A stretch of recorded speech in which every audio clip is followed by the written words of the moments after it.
So many times, you know, Tommy and I just showed up just at the right time, and we're just able to keep a fire from getting into a structure.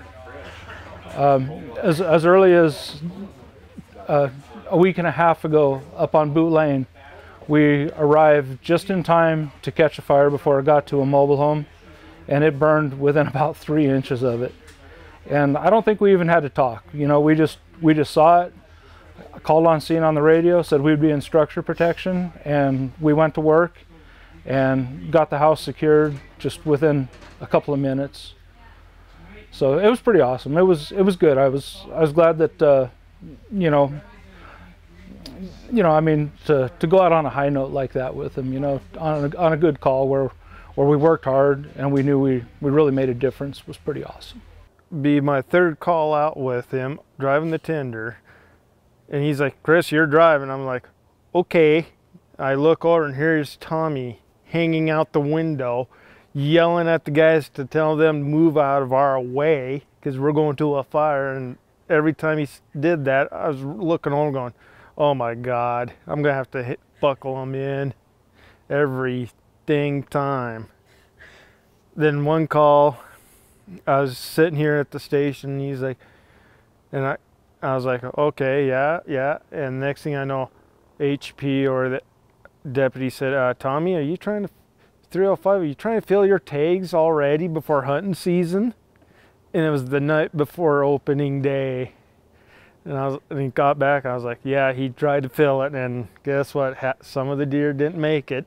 Chief, he hardly ever sat still on a scene, whether it was a prescribed burn or an actual fire. And prescribed burns, he'd always be fiddling with stuff, picking through, looking for melted metal. And this particular night, he found a little girl's bicycle. 2 flat tires on it, and he got on the thing and tried to make it roll downhill. And I snapped a couple of shots of him, and I said, hey, Chief, give me a smile. And he took his helmet off and did like the full Lone Ranger thing with the bike rearing. Tommy loved to teach people everything. He knew more about fires than anybody on this department, and he loved to talk about it, loved to teach everybody, and he took me under his wing and really took me out on burns and would show me things and get me in the action and teach me everything that I needed to know about firefighting. So the first one I was on, we were driving out to Ulm on a grass fire, and we hit a deer. Or I should say the deer hit us. And Tommy was saying the door's gone, It's got a big dent. I mean, he's just flipping out that the truck's all tore up. Get out of the truck, nothing damaged. And he was telling me, you know, he could see flames and I couldn't. I was down the bottom, he was up on top. He rushes down, grabs it, and he says, you're driving, I'll work the nozzle, I can see the flames that you can't see. I'd have to say the favorite memory I have of Tom is I was responding with him out to Cora Creek to Belt for a grass fire. And we got out there, and it was a call that just went from bad to worse. And it started out where we were going along and he missed a turn, so he went to back up, and he hit a bump in the road so hard that we both ended up on the floorboard of the truck.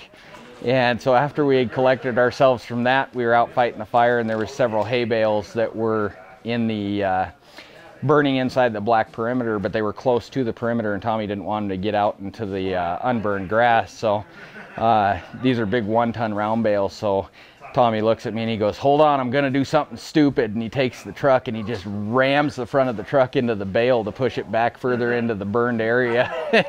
I thought he was a little bit crazy, but we lived through it. We only had to be hosed down a couple times by another fire truck, so. I'm very, very fortunate to where I was able to go and do a couple burns with him at Steel Etc. And, sorry, it was just some of the best times because I got to hear all of his stories and his experiences and all the fun times he's had. And it was just great because it was just the two of us, so it was a lot of bonding time and just hanging out and getting to know him a lot better. And so I'd have to say those are probably the best memories I'll get to keep from getting to know him. The Moody fire. I was on one of the brush trucks, and Captain Lee was with me, and we were going up a knoll where there's a bunch of fire, and all I could think of was Tommy. And I looked at Dave and I said, hold on, I'm gonna do something stupid. And he goes, I don't care, just do it.